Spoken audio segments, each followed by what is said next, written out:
안녕하세요. 저는 영등포구에 관심이 많은 성우경이라고 하고요. 지금 하고 있는 활동은 독거노인 생활지원관리사라고 오후에 하는 활동에 하고 있고요. 그리고 영등포구에 관심이 많기 때문에 활동가 활동 그리고 강의 활동들을 하고 있습니다. 저는 영등포 시민연대 피플이라고 하는 영등포 지역 시민사회 단체에서 활동하고 있는 배기남이라고 합니다.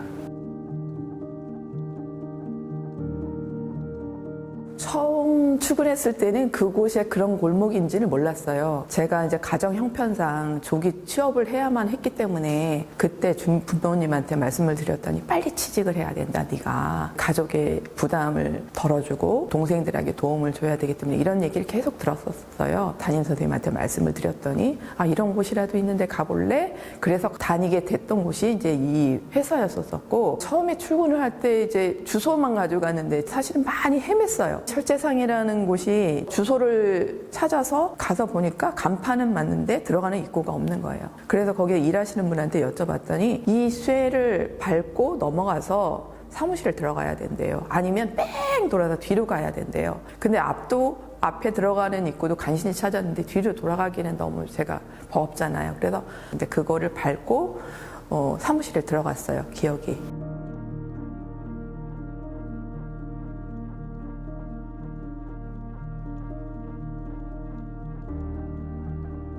출근을 며칠 하다 보니까 뒤쪽에 길이 있다는 걸 알게 된 거죠. 그쪽으로 나갔더니 그 길이 바로 그 길이었던 거예요. 굉장히 놀래가지고 정말 그만두고 싶었어요. 그때는 내가 이런 곳을 어떻게 다니지? 남들이 오해하면 어떡하지? 그런 생각도 되게 많이 했는데 나중에도 그 직장이 이제 거기였었다는 것들을 사실은 외부에 나가서 내가 거길 다녔어? 떳떳하게 얘기는 못 하겠더라고요. 그냥 나 영등포에 있는 직장을 다녔어? 이렇게만 얘기를 했었었지 그런 거에 대해서 좀 별로 얘기를 한 적은 없었었는데 형편상 또 참고 저도 다녀야만 됐기 때문에 하다 보니까 또 익숙해지더라고요.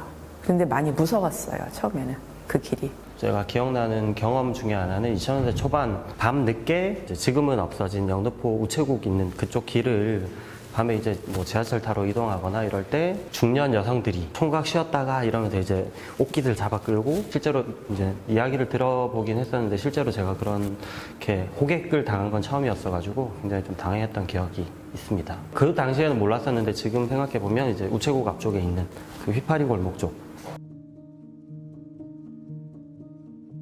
여자분들이 굉장히 많이 있단 말이에요. 진열장에 무슨 인형 진열해 놓듯이 그 화려한 그 조명 때문에 정말 너무 아름다워 보이는데 그 중에서도 가면서 남자들이 쟤는 어때, 쟤는 뭐 어때 이러면서 같이 가는 사람들이 막 품평을 하고 막 이러는 것, 상품을 보듯이 막 이렇게 하는 것들을 주에서 많이 봤었던 것 같거든요. 저도 구체적으로 유리방이 있거나 이런 거는 잘 몰랐었어요. 제가 피플 활동하면서 가장 구체적으로는 2016년에 제가 그 당시에 처음 나비상담소라고 하는 곳이 영등포에서 활동하는 걸 알고 제가 이거 되게 궁금해서 이야기 나누고 싶다라고 해서 마을 기록물 남기는데 제가 그 꼭지를 일부러 맡아서 인터뷰를 했던 기억이 나고 그 당시에 그냥 이것저것 질문하고 이야기 나누는 과정에 영등포 지역의 성매매 직결지가 어떻게 구성이 되어 있는지 그때 처음 알았어요. 구체적으로 유리방이 있고 휘파리 골목이 있고 쪽방촌에서도 성매매가 이루어진다고 하는 걸 저는 그때 처음 듣고 굉장히 놀랐었거든요. 하루 종일 그분들을 볼 수가 있었어요. 그런데 처음에는 그분이 그냥 평범한 그냥 동네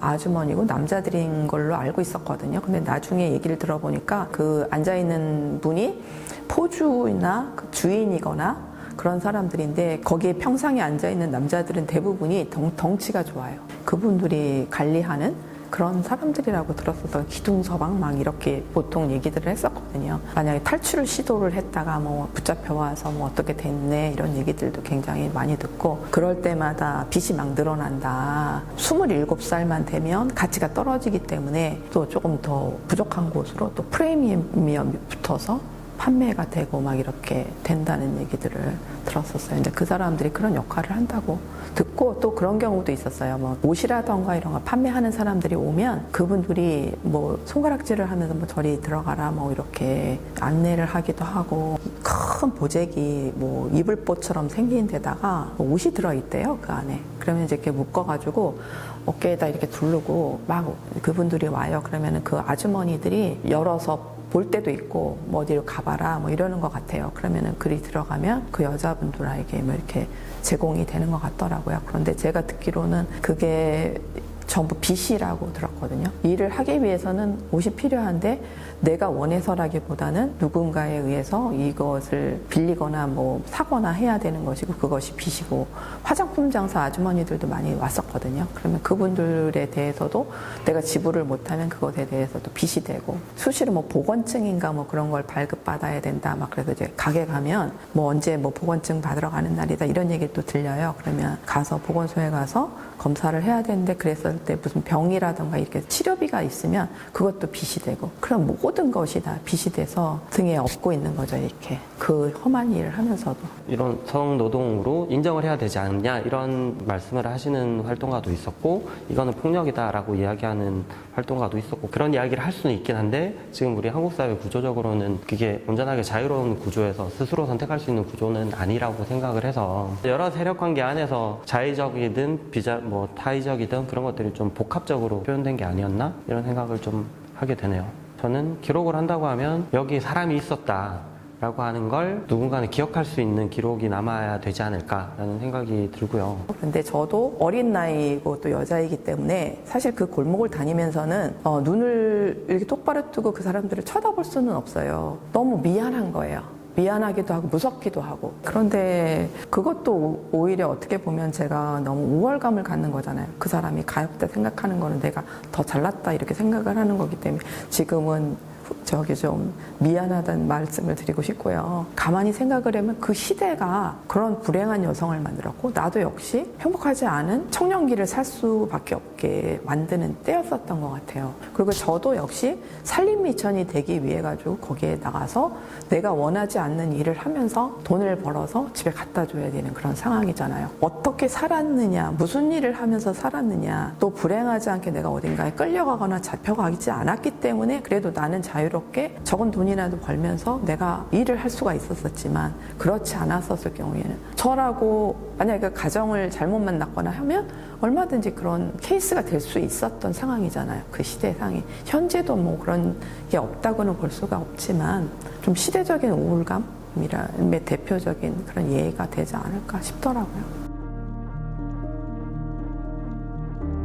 불편해서 안 보고 싶다라고 생각하는 요소들이 너무 많은 것 같아요. 주거 환경이 워낙 열악하기도 하고 좀 노숙인 자활시설이나 이런 것들이 거기에 있기도 하거든요. 그런 부분에서 좀 꺼려하고 쪽방촌이나 휘파리 골목 이런 것까지는 몰라도 영등포역에 성매매 집결지가 있다는 부분은 대부분 알 것 같아요. 근데 이제 구체적으로 어떻게 운영되는지는 모르겠지만 근데 이제 보고 싶지 않은, 없어졌으면 좋겠고 굳이 내가 그것과 직접적으로 관계 맺고 싶지 않은 이런 곳으로 인식을 하고 있지 않을까 하는 생각이 드네요.